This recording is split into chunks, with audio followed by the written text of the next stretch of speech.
Так, добрый день, уважаемые школьники Мигно-Кангаласского района. С вами говорит врач-психиатр и нарколог Мигно-Кангаласского СРБ, село Моя, Владимир Анатольевич Акимов. Я хочу для вас прочитать лекцию для школьников о вреде подросткового курения. Ну, вы сами прекрасно понимаете, что сейчас в данное время в связи с пандемией у нас прочитать лекции в школах нет возможности, поэтому нам пришлось поступить вот таким образом, да. Ну, состав табачного дыма, это вы все прекрасно знаете, это основной состав, это никотин, это своего рода тоже является как бы наркотиком, вызывающий зависимость, поражает нервную систему, органы чувств, дыхание, пищеварение, кровеносную систему. Он относится к ядам, вызывающим сначала зависимость, а затем болезненное влечение, токсикоманию. Никотин – это алкалоид, содержащийся в листьях и стеблях табака. При курении вдыхается с дымом, через легкие попадает в кровеносное русло, преодолевает гематоэнцефалический барьер и через несколько секунд попадает в центральную нервную систему. Аммиак и табачная смола при сгорании попадают в трахею, бронхи и легкие, что в итоге постоянно раздражают дыхательные пути, и у курильщика появляется кашель, бронхит, повышенная чувствительность к воспалительным инфекциям и аллергическим заболеваниям.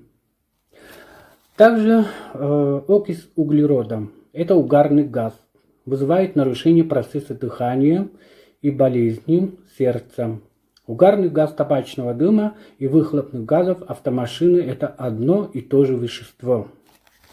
Последствия курения для здоровья – это хронический бронхит, осложнение более тяжелых заболеваний, эмфизема легких, бронхиальная астма, раковые заболевания, рак легких, рак губы, гортани и мочевого пузыря. Курение также разрушает зубы, они крошатся, появляется кариес, желтоватый цвет, специфический запах изо рта, пародонтоз, кровоточивость из десен. Каждая выкуренная сигарета разрушает столько витамина С, сколько содержится в одном апельсине. Также курение вызывает множество сердечно-сосудистых заболеваний. Сигаретный дым вызывает кожные заболевания, например, кожную парестезию. Курение снижает слух и зрение. Под влиянием даже малых доз никотина умственная работоспособность человека снижается на 12,14%. Вред пассивного курения для матери и ребенка. Токсикоз беременных наблюдается у 80% случаев. Преждевременные роды, потеря веса новорожденного может составлять до 22%. Курение сказывается и на генах. Переданные потомства они подчас вызывают различные нервно-психические расстройства и внешнее уродство. Законодательство об ограничении курения.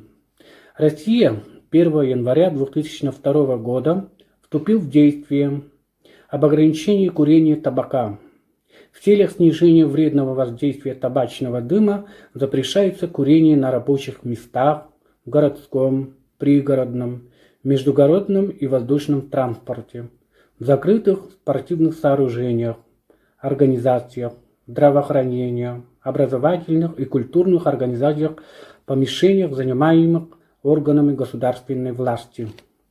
Поэтому, уважаемые школьники, подростки, также их родители, не забывайте ответственность брать на себя, и у каждого ответственность за свое здоровье, за свое состояние лежит именно только на себя.